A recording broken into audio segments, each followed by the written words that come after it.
আজিৰে পৰা আমাৰ পিজিটি ভেৰিফিকেশ্যন আৰম্ভ হৈছে। পিজিটি পোষ্ট গ্ৰেজুৱেট টিচাৰ যিসকলক আমাৰ হায়াৰ ছেকেণ্ডাৰী বিলাকত এপইণ্ট কৰা হ'ব আৰু 6টা জোনত আমাৰ ভেৰিফিকেশ্যন চলিছে। আমাৰ টোটেল 1487 পদৰ বিপৰীতে আজিৰে পৰা আজি আৰু কালি ডিব্ৰুগড়, যোৰহাট, নগাঁও, আমাৰ কামৰূপ মেট্ৰ', বঙাইগাঁও আৰু কাছাৰ জিলাত ভেৰিফিকেশ্যন আৰম্ভ হৈছে।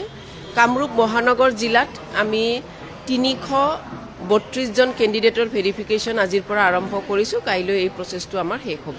ইয়াত আমি এডভাৰটাইজমেণ্টত যিখিনি কথা উল্লেখ আছিল যে তেওঁলোক যিহেতু পিজিটি তেওঁলোকৰ মাষ্টাৰ ডিগ্ৰীত 50% থাকিব লাগিব, সেইটো আছেনে নাই আমি চাইছোঁ। মাষ্টাৰ ডিগ্ৰী যিটো ছাবজেক্টত তেওঁলোকে কৰিছে সেই ছাবজেক্টটো আমাৰ এবাৰ এটা চৰ্ত আছিলে এডভাৰটাইজমেণ্টত যে সেই বিষয়টো তেওঁলোকে ডিগ্ৰী লেভেলত পঢ়িব লাগিব। গতিকে সেইকাৰণে ডিগ্ৰীৰ চাৰ্টিফিকেটখিনিও আমি ভেৰিফাই কৰিছোঁ যে সেই বিষয়টো তেওঁলোকৰ গ্ৰেজুৱেশ্যনত মানে ডিগ্ৰীত আছিলে নে নাই।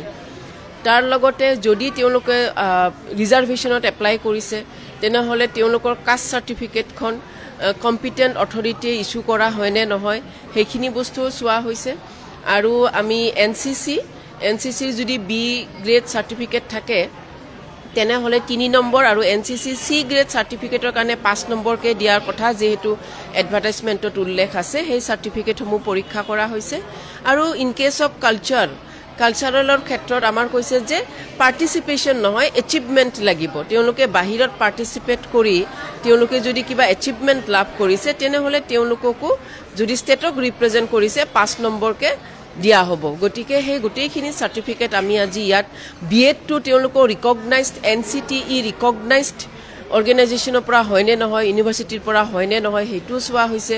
যদি কোনোবাই বাহিৰত মাষ্টাৰ ডিগ্ৰী কৰিছে অসমৰ বাহিৰত ডিষ্টেঞ্চত বা বিএড কৰিছে অসমৰ বাহিৰত ডিষ্টেঞ্চত তেনেহ'লে সেই ইউনিভাৰ্চিটিখনৰ ষ্টাডি চেণ্টাৰ আমাৰ অসমত আছেনে নাই সেইটোও পৰীক্ষা কৰা হৈছে। তেনেধৰণে গোটেইখিনি আমাৰ এডভাৰটাইজমেণ্টত যিখিনি টাৰ্মছ এণ্ড কণ্ডিশ্যনছ আছিলে সেই গোটেই বস্তুখিনি আমি ইয়াত আজি ভেৰিফিকেশ্যনত চাই আছোঁ।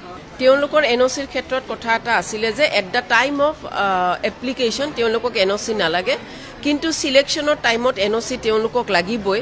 আৰু আমি অলৰেডি ৱেবছাইটত দিয়া আছিলে আমাৰ মাধ্যমিক যি ৱেবছাইট আছে আমাৰ ডাইৰেক্টৰেট ছেকেণ্ডাৰী এডুকেশ্যনৰ, যে আমি সেই ৱেবছাইটত কৈছিলোঁ যে ভেৰিফিকেশ্যন ডেট আমাক লাগিব, ভেৰিফিকেশ্যন ডেট দিনাখন আমাক NOC প্ৰডিউচ কৰিব লাগিব। কিন্তু কিছুমানক আমি দেখিছোঁ আজি যে তেওঁলোকে এপ্লাই কৰিছে NOC কিন্তু এতিয়ালৈকে পোৱা নাই। কাৰণ ইন কেছ অফ এলিমেণ্টাৰী আমাৰ যিহেতু ডাইৰেক্টৰেট অফ এলিমেণ্টাৰীৰ পৰা NOCখন ইছ্যু হয় অলপ টাইম লাগে ডিষ্ট্ৰিক্টৰ পৰা আহোঁতে।